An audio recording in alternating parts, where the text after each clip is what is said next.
Olá, meu nome é Maria Helena. Eu sou uma das colaboradoras do canal Saúde Bem Cuidada. É um prazer ter você aqui. Antes de continuar assistindo ao vídeo, se inscreva no canal, ative as notificações e deixe seu like.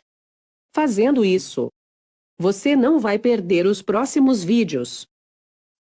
Bonito, ia para a faculdade, para academia, tinha uma família boa, uma família presente, um futuro visto por muitos como brilhante pela frente, mas se suicidou.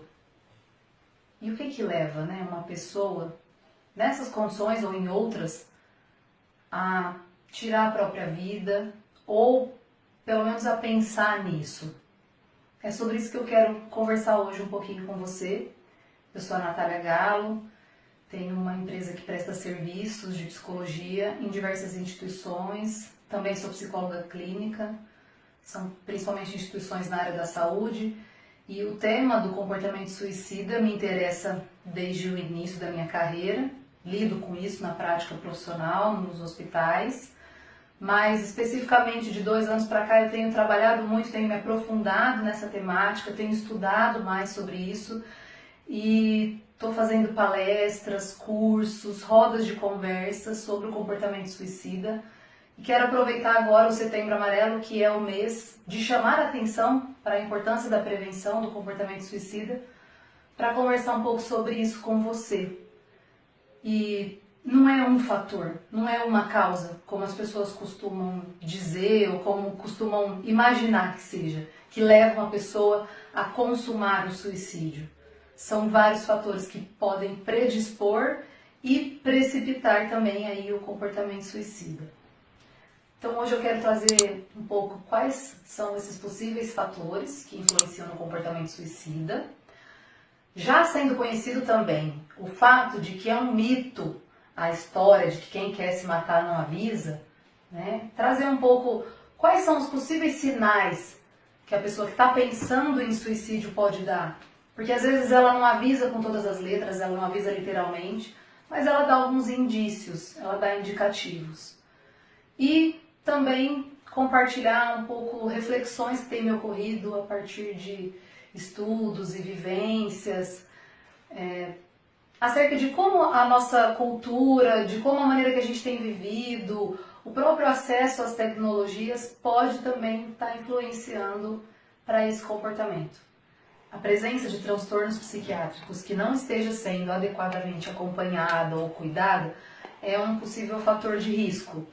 Transtornos como depressão, transtorno bipolar, transtornos de personalidade, mas precisa ficar claro que não necessariamente a pessoa que tem transtorno psiquiátrico vai tentar suicídio ou vai pensar em suicídio, e não necessariamente quem não tem nenhum transtorno não vai pensar nisso. Então isso também é uma coisa que precisa ser desmistificada. E entre elas tem uma outra ideia que não vai dar tempo da gente ficar conversando muito sobre isso hoje, de que depressão é coisa de quem não tem o que fazer, de que é frescura. Isso também é um mito, é um tabu, é uma ideia horrorosa que precisa cair. Como esses exemplos que eu estava falando, de uma pessoa jovem, de uma pessoa que às vezes a gente escuta assim, era rico, tinha uma família boa, bonito, por que foi fazer isso? Então, assim, entre esses outros fatores que podem influenciar, está também traços de personalidade de impulsividade e agressividade. Isso é muito comum nos jovens. Os jovens querem tudo para ontem. E às vezes eles não desenvolveram ainda recursos internos para tolerar, para suportar esperar, para suportar o sofrimento. Porque o sofrimento, o desespero, ele vai bater. Em algum momento na vida a gente vai sentir isso. Quem que nunca se sentiu desesperado? Mas acho que uma das questões cruciais que vai determinar ou não o comportamento suicida é a presença de um fator essencial que é a esperança e a resiliência, a capacidade de tolerar a frustração. Essa é uma das questões que atualmente acho que está muito em jogo também. A dificuldade de tolerar algo muito difícil, de tolerar uma dor que está sendo sentida como insuportável. Alguns outros fatores de risco são o envolvimento com drogas, com o abuso de substâncias, bebidas alcoólicas, Isso também é muito frequente nos jovens. Quero frisar que não são apenas os jovens uma população de risco para o comportamento suicida. Também os idosos é uma outra faixa etária de bastante risco, porque a presença de doenças incapacitantes também são fatores que predispõem. Mas especificamente nesse vídeo eu quero destacar a questão dos jovens mesmo. Por que eu escolhi hoje falar sobre os jovens? O suicídio é a segunda maior causa de morte na faixa etária entre 15 e 29 anos de idade. E isso tem crescido. E isso é muito assustador. E não é porque eu estudo, porque eu tenho trabalhado esse tema, que eu não fico ainda estarrecida diante da quantidade de notícias que a gente vê, da quantidade de casos que a gente fica sabendo que aconteceram de suicídios de pessoas com esse perfil que eu falei no início do vídeo. Eu tenho certeza que você pensou em alguém. Um artista, uma pessoa da sua convivência, uma história que você ouviu falar. Quando eu contei esse perfil, falei dessa pessoa, vieram várias pessoas na minha mente, vieram várias histórias. E eu fico... me dói saber de cada uma dessas histórias. Então eu fico pensando também qual é o nosso papel enquanto profissional de saúde e o que eu, no caso, posso fazer para ajudar a levar conhecimento, que é um dos instrumentos da prevenção. Então, voltando a falar da questão aí dos fatores de risco, o isolamento social, a falta de suporte familiar é um também fator de risco bastante importante. A presença de histórico de abuso sexual ou abuso físico, psicológico na infância são outros fatores que predispõem uma pessoa a comportamento suicida. E aí tem os fatores que precipitam uma tentativa ou suicídio em si. Que geralmente esses fatores que precipitam são considerados as causas, pelo público leigo ou pelo próprio jornalismo coloca isso como causa. Por exemplo, fulano se suicidou porque perdeu o emprego. Aquela pessoa se suicidou porque terminou o relacionamento amoroso. Isso não são causas.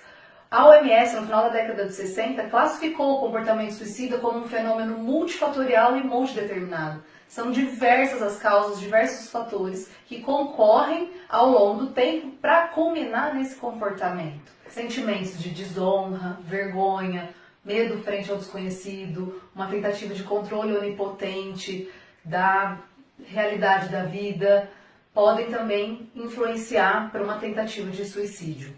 E também é importante frisar que uma tentativa é o principal fator de risco para uma nova tentativa ou para um suicídio no futuro. Então, quanto mais tentativas, às vezes as pessoas deixam de prestar atenção ao sofrimento de alguém que já tentou uma, tentou duas vezes e não consumou de fato suicídio, mas isso tem que ser um elemento para prestar mais ainda atenção. Às vezes uma tentativa é um pedido desesperado de ajuda. Existe uma expressão que é o cry for help, uma tentativa de não é chamar a atenção, pode ser conquistar a atenção para receber ajuda, que às vezes a pessoa não conseguiu pedir de uma outra maneira.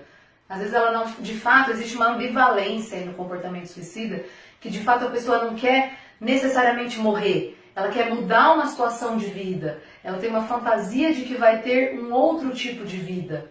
Então é ambivalente sempre o comportamento suicida. Agora pensando então em quais são os possíveis sinais que a pessoa pode dar de que ela está pensando em suicídio. Que esses sinais às vezes eles passam despercebidos, como eu estava dizendo, não necessariamente uma mensagem clara, estou pensando em me matar. Às vezes ela começa a se despedir, e hoje as redes sociais têm sido utilizadas para isso. A pessoa posta uma despedida, posta uma mensagem emblemática, posta um status no WhatsApp que te deixa com a pulga atrás da orelha, ou ela pode começar a tomar algum tipo de providência, colocar coisas em ordem, organizar. De repente ela te dá o cartão do banco e te fala a senha e fala, para alguma necessidade. Fica com a orelha em pé, alguma coisa pode estar passando pela cabeça dela nesse sentido. Então ela pode começar a se organizar, às vezes ela se desfaz de objetos queridos, de coisas que ela gostava, começa a doar algumas coisas meio que sem um motivo específico. Pode apresentar sentimentos de irritabilidade, choros frequentes. Então nem sempre vai vir na forma de uma frase o pedido de ajuda, mas a pessoa vai demonstrando de alguma maneira. Por que às vezes a gente não vê esses sinais? Por que às vezes a gente não detecta o risco? Porque a gente se defende. As nossas defesas psicológicas muitas vezes são ativadas para a gente não se aproximar desse drama humano. Por quê? Porque tanto é dolorido a gente ver um ser humano passando por uma situação como essa, como muitas vezes a gente tem medo. A gente tem medo de que se eu sei que alguém está com ideação suicida, eu sou responsável pela vida daquela pessoa. E se por acaso ela vier se matar, a culpa vai ser minha. Isso não é assim que acontece. Muito pelo contrário. Existe também uma fantasia de que se eu perguntar para alguém sobre o suicídio, eu vou induzir a pessoa a isso. Não vou perguntar, não, vai que eu dou ideia. Isso também não acontece. Ninguém dá ideia de suicídio para alguém que já não esteja pensando sobre isso. É claro que existe a maneira certa de se aproximar, existe a forma correta de perguntar, uma forma acolhedora, sem julgamentos, né? É uma maneira de se aproximar empática ao sofrimento do outro, mostrando que você está ali para tentar oferecer ajuda de alguma maneira. E ninguém vai ser responsável sozinho. A única e exclusiva responsável pela vida de uma pessoa é ela própria, pelas escolhas que ela faz, é ela própria. Mas uma rede de ajuda, uma rede de apoio pode ser construída para ajudar, de fato, quem está passando por um sofrimento como esse. Então, como que você, que não é um profissional de saúde, não é um profissional de saúde mental, pode ajudar? Primeiro ponto, quando você desconfiar, se aproxima dessa pessoa e vai investigando com ela. Fulano, estou percebendo que você está diferente, que você está sofrendo, eu acho que você está precisando de ajuda, eu estou aqui para te apoiar, vamos procurar um psicólogo, vamos procurar um psiquiatra, eu vou junto com você, eu te ajudo a marcar se for o caso. Às vezes precisa de uma postura um pouco mais ativa, às vezes a pessoa está tão mal que ela não consegue ter a iniciativa de ela própria buscar ajuda. Então, se for o caso, marque para ela uma consulta com um profissional, com um psicólogo, com um psiquiatra, acompanhe até o consultório, esteja próximo, é isso que você pode fazer. Né? Não é evitando o assunto, inclusive o lema da campanha Setembro Amarelo é falar é a melhor solução. Então não é evitando o assunto que você vai poder ajudar, se afastando disso. Pelo contrário, assim a gente até atrapalha. Então, às vezes é necessário uma postura mais ativa, mas precisa ficar claro que não basta só uma conversa, não basta só a sua disponibilidade. É preciso, de fato, como eu disse, uma rede de apoio. São diversos profissionais e diversos membros da família, amigos, que precisam estar juntos aí, trabalhando em conjunto. Por fim, eu gostaria de compartilhar uma reflexão, que na verdade é mais uma inquietação, que me foi disparada a partir de uma palestra que eu assisti recentemente sobre esse tema, que é qual seria a possível influência de um mundo em que todas as respostas estão a um clique, né? A gente digita uma pergunta e está lá no Google a resposta imediata. Mas para os nossos sofrimentos, para as nossas dores, a gente tem que desenvolver uma tolerância, né? À frustração, às dificuldades, que talvez esse mundo não esteja nos ajudando nesse sentido. Mas não dá para a gente estender mais aqui o assunto nesse momento, pela limitação do tempo. Eu quis apenas chamar a atenção para alguns aspectos relevantes. Posso dizer até que é uma primeira abordagem até superficial de um tema tão instigante e que para um aprofundamento levaria horas, dias, muito tempo de conversa.